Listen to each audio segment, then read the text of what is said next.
आमिना एक 8 साल बच्ची थी जिसे गड़िया जमा करने का शौक था। इसके वालिदैन ने एक पुरानी दुकान से एक खास गड़िया खरीद कर उसे तोहफे में दी।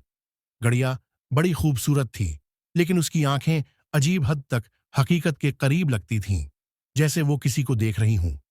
पहली रात आमना ने गड़िया को अपने बिस्तर के करीब रखा। रात को जब वो नींद से जागी तो उसे महसूस हुआ कि गड़िया के करीब से सांस लेने की आवाज आ रही है।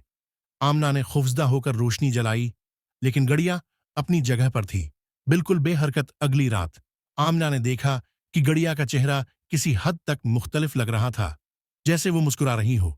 अब आमना खौफजदा हो चुकी थी।